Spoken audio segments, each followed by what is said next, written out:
Salut à tous les gars. Aujourd'hui, une nouvelle vidéo. On va parler de la génétique dans le MMA.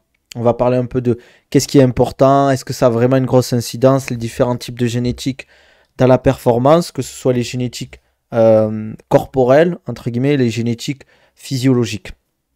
En tout cas, si vous êtes sur YouTube, n'hésitez pas à vous abonner, lâcher un like, lâcher un commentaire. Venez sur Twitch aussi, venez vous abonner à ma chaîne Twitch pour pas rater les lives. C'est là que ça pète. Pareil sur Twitch, les gars. Vous à la chaîne, lâchez un petit follow et les notifs. Un petit subscribe, c'est gratuit quoi. Ouais, ça mange pas de pain, les gars. C'est gratuit de vous abonner. Ça vous coûte rien et moi, ça me donne de la force. Voilà, ça me fait plaisir. Bon, aujourd'hui, génétique et le MMA. Déjà, d'après vous, est-ce que ça a une grosse incidence, la génétique, dans le MMA? Après, bien évidemment, je vais développer, je vais vous dire est-ce que ça a une incidence ou pas et pourquoi. Donc, n'hésitez pas. T'as vu l'intro? Vous avez vu, les gars, je fais des efforts en plus. Hein. Grosse intro. Même les youtubeurs. Bientôt, t'inquiète. Il y aura une intro qui va arriver à chaque début de stream. Je vais mettre une petite intro aussi pour les vidéos YouTube.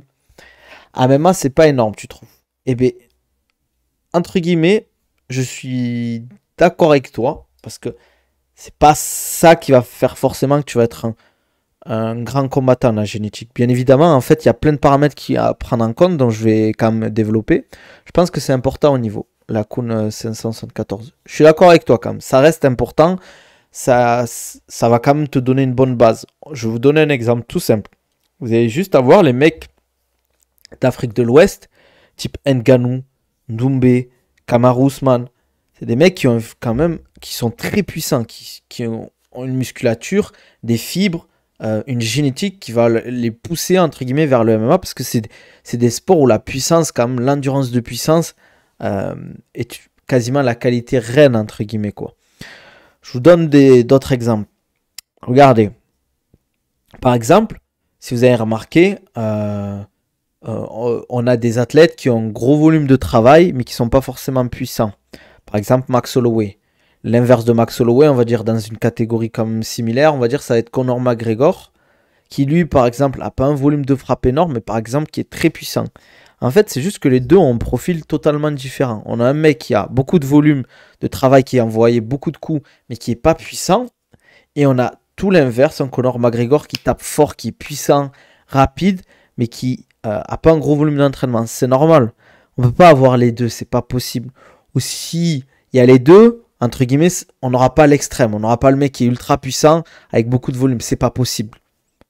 Ça serait vraiment 1 sur 1 milliard. Et en général, même, c'est comme ça va à l'encontre de la physiologie. On ne peut pas être puissant et très très endurant. Mais c'est pour ça que l'endurance de puissance est très importante à MMA.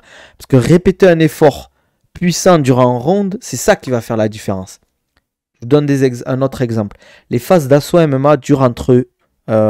les grosses phases d'assaut, les vraies phases d'assaut, vont durer entre 5 et 12 secondes. 5, ça va, c'est court et à la fois long, mais 12 secondes, c'est très long. 12 secondes de travail, c'est une éternité, entre guillemets, à haute intensité. Donc c'est pour ça qu'en fait... Salut Manafa, ça va ou quoi? Je bois un peu parce que j'ai très soif, les gars. C'est pour ça quand même que l'endurance de puissance va avoir un rôle prédominant dans la performance, dans les combats, etc. Et comme je vous disais auparavant, la génétique a quand même une influence. C'est pas ça qui va faire que vous allez être un grand combattant. Mais c'est un plus. Mais par exemple, tu peux avoir une génétique moyenne et devenir champion de l'UFC. C'est pas ça qui va faire que tu es champion de l'UFC. Par contre, c'est sûr que ça va être une facilité d'avoir une bonne génétique. Parce que aussi, on a l'impression souvent que des mecs qui ont un physique énorme, il y a la génétique, bon, des fois, peut-être le dopage, etc. Mais ce que je veux dire, c'est qu'un mec qui s'entraîne 2 fois par jour, 5 à 6 fois par semaine, pendant 10-15 ans, s'il lutte, surtout s'il a un profil quand même lutteur, vous allez voir que physiquement, le mec, il va être tracé, il va être musculeux. Parce qu'il ne faut pas oublier, les gars, lutter face à un mec, ça va être le porter, le tirer, le pousser, etc. Et quand le mec fait plus de 70 kilos, qu'on monte sur des grosses KT 80-90 kilos, et que tu fais ça régulièrement, forcément ton corps, eh bien, il s'adapte. Et qu'est-ce qu'il fait pour s'adapter? Il va gagner en force, il va gagner en puissance. il va gagner en hypertrophie, il va prendre la masse musculaire pour pouvoir encaisser ce volume d'entraînement où tu vas pousser, tirer, peut-être des fois être sous un mec qui pèse 80-90 kg, il faut pouvoir le repousser. Si tu n'arrives jamais à le repousser, tu vas jamais progresser, entre guillemets. Ton corps, il va pas s'adapter. Enfin, si ton corps s'adapte pas, tu vas jamais, entre guillemets, arriver à un niveau de force, de puissance pour arriver à un niveau UFC, entre guillemets. Tu peux donner des exemples de génétique moyenne qui deviennent champions. Attention, quand je dis la génétique moyenne, c'est pas... il n'y a pas que le physique ou il n'y a pas que les performances. Ça, c'est important. Je te donne un exemple tout simple. Henri Cerudo, champion de lutte olympique, double champion à l'UFC. Vous avez vu le physique. C'est pas un physique exceptionnel. On parle d'Henri Cerudo. Certains le mettent dans le top 5 des goats de l'UFC, des goats du MMA. Fedor. Bien évidemment qu'il avait des capacités physiques sûrement quand même très intéressantes, mais physiquement, c'est pas le mec, tu te dis... bien évidemment que dans la rue, tu vas pas le faire chier parce qu'il a une tête de tueur à gages, etc. Et qu'il est costaud quand même. Mais c'est pas un physique... tu te dis, waouh, putain, c'est pas Crocop, par exemple. En fait, le sol, c'est pas comme la boxe. La boxe, ça va jouer beaucoup sur la vitesse. Parce que tu dois amener ton poing vers ton adversaire rapidement. Tu dois beaucoup bouger, etc. Tandis que tout ce qui est phase de lutte et de sol, c'est... Tu dois arriver au contact, attraper la personne, entre guillemets, aller au contact, la pousser, la soulever, etc. Et ça demande quand même beaucoup d'efforts, surtout sur des grosses catégories. Kamaru Usman et son frère Mohamed Ousmane, lui, je pense qu'il y a quand même un facteur génétique fort par rapport à... parce qu'il y a plusieurs types de génétique, je vais quand même rentrer dans les détails après. Par rapport à la génétique, ce que je veux dire, par exemple, Kamaru Usman et son frère, c'est des mecs qui viennent du Nigeria. On sait que le Nigeria, c'est Afrique de l'Ouest. C'est des mecs qui ont un physique quand même très avantageux, puissant, etc. Mais il y a aussi tout ce qui est nutrition qui va jouer quand même en Afrique de l'Ouest. Ils mangent beaucoup de riz, beaucoup de poulet, du poisson, des fruits à racines. Et on sait que les fruits à racines, c'est très très intéressant pour la performance et pour l'hypertrophie. Il y a juste à voir le physique de la mère de Kamaru Usman. Je n'ai pas suivi, je ne sais pas si elle a fait du sport au niveau, mais physiquement, ça envoie quand même. Alors que je pense que la femme, elle a quasiment 60 ans, voire plus peut-être, je ne sais pas. Une bonne génétique aide pour les cuttings. Oui, parce qu'en fait, il y a des gens qui vont avoir une facilité à cutter, à vider l'eau et à en reprendre. Et plus tu as une forte musculature, plus ça va être facile d'évacuer de l'eau parce que le muscle est gorgé d'eau, entre guillemets. Quelles sont les différentes fibres musculaires? Il y en a 3. Les fibres lentes, les fibres intermédiaires et les fibres rapides. En général, par exemple, les mecs d'Afrique de l'Ouest, ils ont beaucoup de fibres rapides. Et si vous regardez, les mecs d'Afrique de l'Est, ils ont beaucoup de fibres lentes. C'est pour ça qu'ils sont très forts en marathon, etc. Et aussi, c'est l'environnement. Par exemple, les gens qui vivent en Afrique les peuples d'Afrique de l'Est, ils ont beaucoup de hauts plateaux. Donc, en termes d'enfance, entre guillemets, de développement, vu qu'ils vont beaucoup courir, etc., sur des hauts plateaux, ça va leur faciliter à développer en fait une physiologie. Le corps, il s'adapte. Pourquoi le corps, il s'adapte? Parce qu'en fait, il est naturellement fainéant, le corps. Donc en fait, quand vous allez à la salle de sport ou que vous faites un sport, pourquoi vous devenez meilleur? Parce que votre corps s'adapte, parce qu'il n'a pas envie de souffrir. C'est juste pour ça qu'il s'adapte. Mais c'est aussi une chance pour nous, parce que ça nous permet d'évoluer. C'est pour ça que, je te donne un exemple, à l'époque, si tu travaillais dans un domaine où tu devais porter beaucoup de charges, etc., ben forcément ton corps va te donner beaucoup plus de force, beaucoup plus de puissance, etc., pour pouvoir encaisser ce travail-là. Bien évidemment, le plus, c'est si tu arrives à manger correctement et avoir des nuits de sommeil correctes, etc. Exactement, il compense en s'adaptant. Ça, c'est une des bases de tout l'entraînement. C'est l'adaptation de son corps qui va faire que, il va moins souffrir sur les efforts. Le corps est super adaptatif. Exactement, c'est une machine vraiment complexe et c'est ça qui est intéressant. Et pour revenir sur la génétique pour le MMA, on a d'autres génétiques, par exemple Adesanya, qui est pas très musculeux, mais regardez, il a bien adapté son corps par rapport à son style. Striking, beaucoup de déplacements, beaucoup de contres, de la vitesse, etc. Un autre exemple, Nassourdine. Bon, Nassourdine, quand même, physiquement, ça va. Franchement, tu le vois, le mec est tanké, mais c'est pas un gros 84. Mais ça lui va très bien parce que son style, il a adapté son style, son morphologie, etc. avec son style à MMA. Il est très rapide, très vif, des gros in and out. Il te rentre dedans à une vitesse, il est déjà ressorti au moment où tu veux contrer, c'est impressionnant. Voilà, les porteurs, les Sherpas, je crois. Sherpas, on dit, au Tibet, Népal, tout ça. Mais ils se sont adaptés en fait à la montagne et c'est des tueurs en fait. Pour moi, la génétique a quelque chose à jouer, mais pas énorme. C'est pour ça que c'est pas ça qui va te faire devenir champion. Je suis exactement d'accord. Surtout qu'en fait, le MMA, c'est un sport hybride. C'est-à-dire qu'il y a plusieurs façons, entre guillemets, il y a plusieurs, déjà, il y a plusieurs styles et il y a plusieurs types d'efforts. Le striking, ça va pas être la lutte. Le grappling, ça va pas être la lutte. Cage control, ça va pas être le striking, etc. Tu peux toujours, entre guillemets, un peu t'en sortir et tu n'auras pas 100% de phase de lutte, 100% de phase de grappling, etc. Et vice-versa. C'est pour ça qu'en fait, ça va jouer, bien évidemment. Une génétique qui t'apporte plus de puissance ou moins de te blesser, t'as moins de proportion de chances de te blesser, ben c'est un gros plus. Mais tout ça, en fait, il faut le mettre avec, par exemple, si on avait une caisse à outils, la génétique, mais il y a aussi le contexte. Par exemple, si tes parents t'ont aidé étant jeune à t'entraîner, ils t'ont amené aux entraînements, ils t'ont facilité. Par exemple, tu rentrais chez toi, ben, ils te faisaient tes machines, ils te faisaient à manger, tu t'entraînes, tu as juste à manger, entre guillemets, à te laver, à faire ta life, à aller à l'école. Mais c'est beaucoup plus facile qu'un jeune mais qui doit peut-être prendre les transports en commun pour rentrer, peut-être travailler un peu pour se payer ses équipements, plein de choses comme ça. Ça, c'est le contexte favorable à l'entraînement, ça va jouer énormément. Il y a d'autres paramètres qui vont rentrer en jeu. Il y a aussi tomber, entre guillemets, dans un pays, entre guillemets, qui te... Tu vois, le MMA, il y a des pays qui performent plus que d'autres.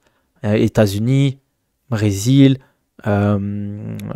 Caucase, Russie, c'est quand même des pays qui font des grosses stars, mais c'est pas pour rien. Par exemple, si tu vis, je sais trouver un exemple, en Mongolie, t'as très peu de chance. C'est logique, vous allez me dire, mais ça y joue. T'as peut-être des mecs qui pourraient péter en MMA en Mongolie. Les Mongoliens, enfin, je sais pas si on dit les Mongoliens. Excusez-moi si c'est pas le bon terme. Mais c'est juste qu'ils n'ont pas les infrastructures, ils n'ont pas le management pour se mettre en lumière, mais il y a peut-être des très bons combattants. Il n'y a pas assez de coachs aussi, il n'y a pas la culture aussi, ça joue beaucoup. Donc, pas obligé d'être excellent dans tout pour le MMA, on peut être moyen dans quelque chose. Après, c'est quand même un plus. Je donne l'exemple d'Abdul Aburagimov, je ne sais pas si je dis bien le nom. Il est très très bon en sol et quand il est au contact. Ça va être un plus quand même. Les mecs unidimensionnels, ça reste quand même des gens très dangereux.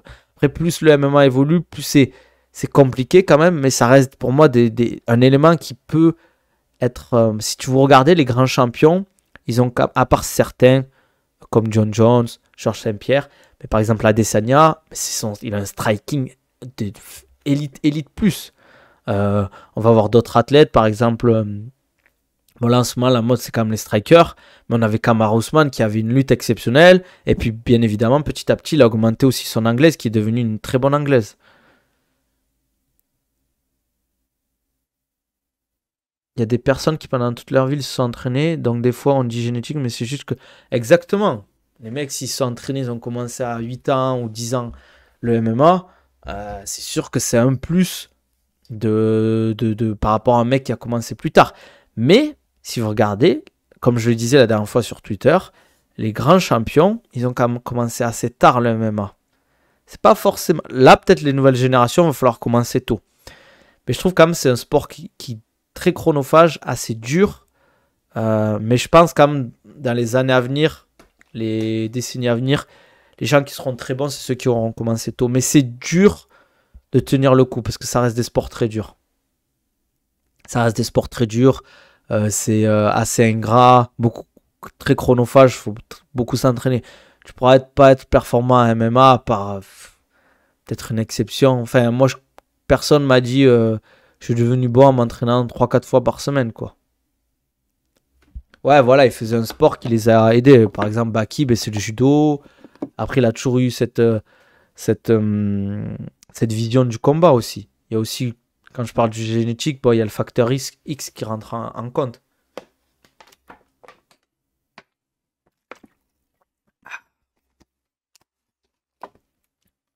Mais ça reste quand même un plus, la génétique. Un mec qui a une endurance de fou, un Colby Covington, ça va jouer. Kamar Ousmane, très puissant. Francis Ngannou, tout ça. Mais ça veut pas dire. Bon, Cyril Gane, physiquement, pour un poids lourd, pareil, il a un physique exceptionnel, quoi. Il n'y en a pas beaucoup des comme ça. Et ça va jouer sur la performance. Ouais, bien évidemment. Il y a beaucoup d'athlètes en MMA très haut niveau qui ont une grosse expérience dans un des sports, par exemple judo, sambo, boxe anglaise, muay thai, tout ça, quoi. Mais ça fait pas tout, on est d'accord. Quand même, pour moi, un dénominateur commun, ben, c'est logique, vous allez me dire, ça va être le travail. Un mec qui s'entraîne dur, régulièrement, qui est sérieux. Mais t'as des mecs qui vont s'entraîner dur, sérieusement, qui pourront peut-être jamais aller à l'UFC parce qu'ils n'ont pas le truc. Ils n'ont pas le talent. Ou... Après, ça restera quand même un mec qui s'entraîne dur, sérieusement, vraiment pendant longtemps. Il va rattraper le mec qui a du talent si le mec qui a du talent, il s'entraîne pas sérieusement. T'as beau avoir du talent en MMA, il faut s'entraîner, il n'y a pas de secret. Tous les champions, ils te le diront, ils s'entraînaient dur, beaucoup, sérieusement, hein, c'est comme ça. Mais après, les carrières MMA sont courtes, donc c'est normal. Tu peux pas faire ça pendant jusqu'à 45 ans, par exemple. Surtout qu'il y a les cuttings maintenant. Ça joue, hein. Ça joue beaucoup. Ça joue beaucoup, ça joue beaucoup. Mais je voulais dire autre chose, mais j'ai perdu le fil de ce que je voulais dire. Mais en plus, quand la génétique, des fois, bah, il y en a peu de monde en parle, mais moi, je préfère quand même le dire. Quand c'est couplé au dopage, si tu as une génétique qui assimile bien les produits, que tu es bien suivi, là, tu deviens très, très, très, très performant quand même, hein. C'est ça qui est fou, en fait. Parce qu'il y a des mecs qui ont une génétique qui assimile très bien les produits, quoi.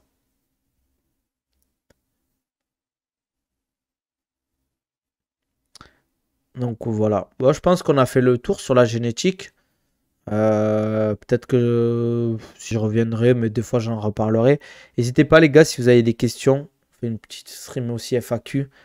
Peu importe des questions sur le sport, nutrition, et même la préparation physique. Tout ça, n'hésitez pas à poser vos questions. Ou même des... Ah oui, bon, demain je vous montrerai le magazine là, que j'ai reçu. Je sais pas si vous avez vu sur Twitter. Euh, Je vais peut-être vous montrer vite fait des images. Si jamais. Euh, euh, Moi, je vais vous montrer vite fait. Attendez 2 secondes. Ouais, ouais, ils m'ont interviewé. C'est une petite fierté du jour. Je vous montre vite fait, les gars. Donc voilà, c'est le magazine Octogone.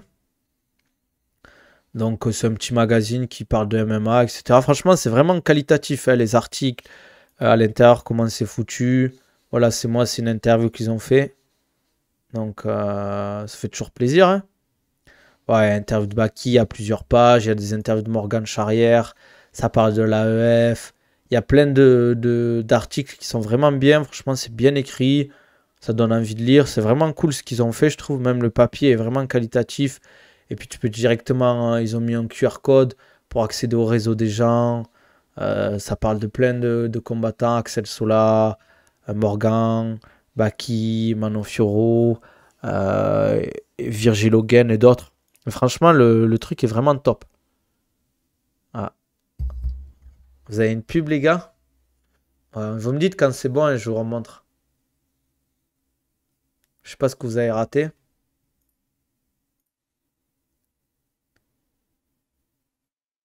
Ah, ok. Bon, je vous remontre en rapide hein, pour ceux qui ont une pub, hein. Donc, voilà, c'est vraiment qualitatif, franchement, à lire. N'hésitez pas à le prendre. Ben, je fais pas de la pub, mais je suis pas rémunéré pour ça. Moi, j'ai juste fait un article gratuitement, hein, c'est avec plaisir. Puis ça fait toujours un peu d'exposition, ça fait plaisir quand même de se rendre compte de ça. Mais franchement, il y a plein d'articles vraiment intéressants. Vous en avez pour votre argent, puis je crois que c'est pas très cher. Si vous êtes vraiment fan, bon, je me dis pourquoi pas, hein. Je me dis pourquoi pas, pourquoi pas, pourquoi pas. Puis vous pouvez faire une petite collection au moins. C'est jamais. En plus, des fois, vous pouvez gagner des posters, des trucs. Je crois qu'il y a des places pour l'AEF à gagner. Ils font des concours, donc c'est vraiment bien. Pas de questions, les gars? Pas de questions. Si vous avez pas de questions, on va s'arrêter là. Un petit stream aujourd'hui. C'est pas plus mal des fois. Je sais pas si je vais mettre le replay, je pense pas. En fait, il faudrait que j'arrive à faire. Si je vois que j'arrive à faire rapidement comment ça s'appelle, la petite vignette, à part si quelqu'un veut m'aider à faire des vignettes.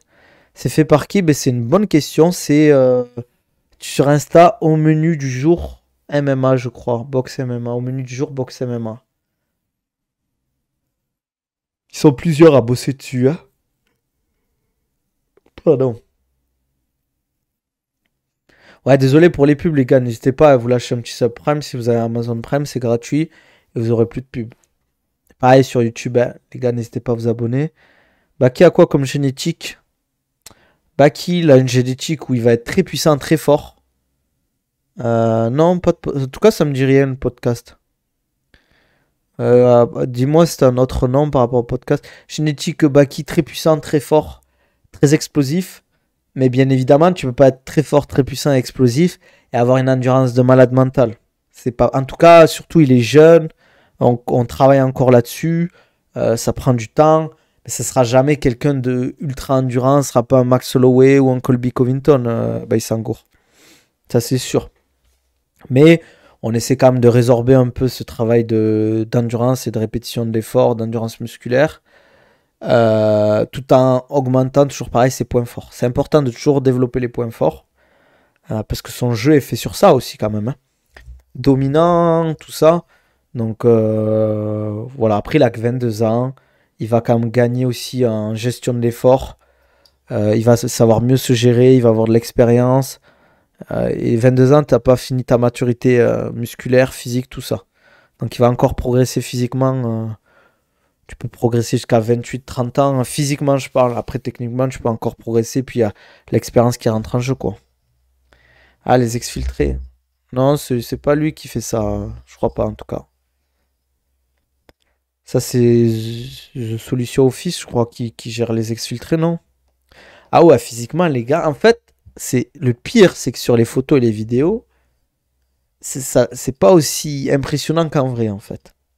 En vrai, c'est pire encore, quoi. C'est ouf, quoi. Faut vraiment être à côté de lui pour comprendre, quoi. Puis même le saisir, tout ça, voir cette force, en fait, qu'il y a en lui, quoi. L'âge du pic, c'est 28-30 ans, quoi. 28-30 ans, c'est là où t'arrives vraiment à ton pic physique, quoi. Parce qu'il y a la façon de s'entraîner, il y a l'expérience, il y a la maturité musculaire, tout ça qui rentre en jeu. C'est à partir ouais, de 28-30 ans que tu es vraiment très très très très chaud. Après, ça commence à descendre, surtout en plus sur les profils explosifs puissants, ça descend relativement vite. C'est pour ça qu'il faut adapter son jeu, tout ça, être plus intelligent. Il est mature en fait, surtout physiquement, il est mature déjà, mais il est aussi mature dans sa tête. Et ça joue beaucoup sur les entraînements quand même. C'est important ça, la maturité. Après, c'est son père, hein, ça. Le fait de traîner toujours avec son père, ça. Vous imaginez, les gars, vous, c'est pas une péjoratif, mais bien évidemment, nous, à 20 ans, on traînait avec nos potes qui avaient 20 ans. Et à 20 ans, t'as pas la sagesse de quelqu'un qui a 50, 60 ans, qui a vécu des choses dans la vie et qui sont vraiment des leçons de vie, entre guillemets. Et ces leçons de vie, il peut les transmettre à son fils. Hormis les troubles alimentaires, c'est quoi les impacts sur le corps, les coachings? Ben, t'as beaucoup de. Tu peux avoir beaucoup de problèmes au niveau des reins, des organes, etc. Du cerveau aussi, parce que tu te déshydrates. Et tout à l'heure, on discutait avec un nutritionniste, là, Antoine Liftit, et il avait fait une bonne comparaison, une belle métaphore. Bah, il faut s'imaginer, en fait, quand tu fais des gros cutting water cut, imaginez que votre cerveau c'est un caillou. Ce caillou, vous le mettez dans un verre plein, un verre d'eau pleine. Vous allez bouger votre verre, ok? Le caillou dans le verre, il va bouger doucement. Quand il va toucher peut-être les bords comment ça s'appelle, du verre, ça va être doucement. Vous enlevez de l'eau, vous mettez, on va dire, un tiers d'eau. Vous bougez le verre comme ça. Le caillou, vous allez voir qu'il va bouger super vite. Et il va toucher les bords du verre beaucoup plus fort. Mais ça va être le même principe avec le cerveau. Si vous êtes déshydraté, c'est une comparaison. Il ne faut pas s'imaginer notre tête avec plein d'eau à l'intérieur. Mais quand même, il ne faut pas oublier que le cerveau, il est dans une... comment vous expliquer? À l'intérieur du crâne, il y a un liquide, etc., qui permet de le protéger. Et dès que vous prenez un KO, c'est quand le cerveau touche une paroi, en fait. Et c'est le même principe. C'est pour ça qu'il faut faire attention avec les grosses déshydratations. C'est pour ça que c'est pas bon pour le corps.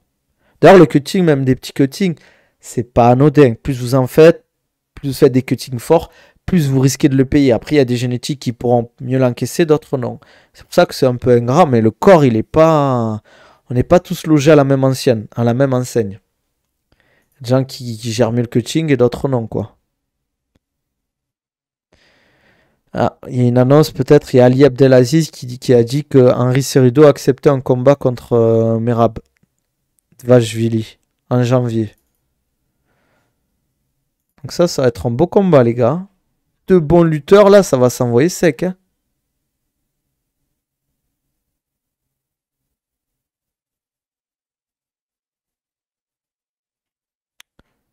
Ça va être un très beau combat, quoi. Ouais. Après, à MMA, ça se fait très peu, les casques. Beaucoup de KO, ah oui, c'est grave. Hein.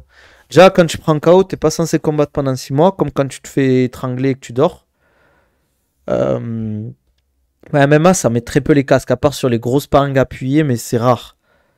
Après, c'est normal, les coups sont plus répartis. Et il y a la lutte, le grappling, dont tu prends beaucoup moins de coups à la tête quand même. C'est quand même impactant le MMA, parce qu'il y a les coups de pied à la tête, coups de genou, coups de coude, tout ça. Mais la boxe, pour moi, c'est quand même beaucoup plus traumatisant. Tu prends 80% des coups dans la tête, donc et tu passes ta vie à faire ça. Si tu regardes le nombre de coups que tu prends la tête à MMA et le nombre de coups que tu prends la tête en boxe, ça n'a rien à voir. La boxe, franchement, d'ailleurs, c'est simple. Hein. Il y a juste à tourner une semaine qu'en boxe anglaise et tourner à MMA, c'est pas pareil. Boxe anglaise, laisse tomber. Tu prends que des coups dans la tête. Puis les sparring en boxe anglaise, même s'ils sont bien protégés, ils mettent des bons casques, euh, ils ont les bons gants, tout ça, tout ça. C'est. C'est. D'ailleurs, tu discutes avec des gens qui ont 50 ans, qui ont fait beaucoup de boxe anglaise dans leur vie, tu vois la diff. Hein. Ils parlent en mode ils ont du mal à s'exprimer, tout ça. Ça fait peur. Hein. Ouais, voilà, exactement. À MMA, il y a le sol, il y a la lutte, il y a le cage control, le clinch. Il y a beaucoup moins de quoi à la tête. Ouais, c'est vrai ça. Beaucoup de maladies après leur carrière en boxe. Beaucoup de commotions, etc. Moi, ça me fait peur un peu la boxe anglaise, hein, je trouve. Hein. En termes de séquelles, je parle. Franchement, les mecs qui dédient leur vie, force à eux. Hein. Force à eux. Bon, les gars, je vais m'arrêter là parce qu'il faut que je fasse une. Ouais, foot américain aussi, beaucoup de séquelles. Il faut que je fasse la vignette. Enfin, je vais essayer de faire la vignette pour la petite outro, enfin la petite rediff sur YouTube. Ah, ça freeze. Attendez, je vais regarder un truc. Pourtant, j'ai un bon débit. Bon, on va s'arrêter là si ça freeze alors, les gars. Ah, ça freeze. Ok, ok. Bon, on va s'arrêter là alors, s'il y a des freezes. Si jamais on va pas prendre le risque. Bon, les gars, merci à tous. Sur YouTube, comme d'hab, vous lâchez un commentaire, vous lâchez un like, c'est gratuit. Je vous oblige là, je vous oblige à le faire. Abonnez-vous à la chaîne, venez sur Twitch, Nabil Takali. Merci Makouli pour le message. Première fois que tu lâches un message sur le chat. J'espère que ça vous a plu. Bon, on n'était pas beaucoup aujourd'hui. Après, c'est normal, c'est le thème qui veut ça. Demain, pas de stream. Je reprends dimanche stream, je pense. Je vais essayer de mettre la rediff, les gars. Merci en tout cas d'avoir été là. On se dit à la prochaine. Prenez soin de vous.